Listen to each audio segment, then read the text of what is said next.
Hello বন্ধুরা, welcome to my mini vlog. বাড়ির পুজো মানে সবাই মিলে হাতে হাতে কাজ করা, মজা করা। মালা কাটছে, যেহেতু হচ্ছে শিব ঠাকুরকে সাদা হলুদ এসব ফুল দিয়ে মালা দিতে হয়, তার জন্য এই যে সাদা ফুল দিয়ে যে মালা গাঁথা হচ্ছে।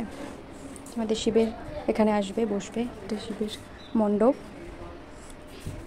এই যে ডেকোরেশন, বৃষ্টি হয়েছে তার জন্য কি অবস্থা চারিপাশে। তারপর সন্ধ্যা হয়ে গেছিলো, যেহেতু আমাদের ঠাকুরটা কোচবিহার থেকে আনা হয়, তার জন্য সবাই মিলে আমরা এখন ঠাকুর আনতে যাব। মানে আমরা কোচবিহারে যাব না, কোচবিহারে দুপুরবেলায় ঠাকুর আনতে চলে গেছে গাড়ি নিয়ে। তারপর আমাদেরকে বলেছে মানে যে বক্সিহাটে আসলে আমাদেরকে সবাই বেরিয়ে পড়তে ঠাকুর আনার জন্য। তো আমরা এই যে আমাদের এখানে একটা জায়গা আছে, ওখানে গিয়ে সবাই মিলে দাঁড়িয়েছিলাম। দেখে মনে হচ্ছিল আমরা সবাই যেন বর নিতে চলে এসেছি, আর আসলেই কিন্তু তাই, আমরা সবাই মিলে এসেছি বর নিতেই।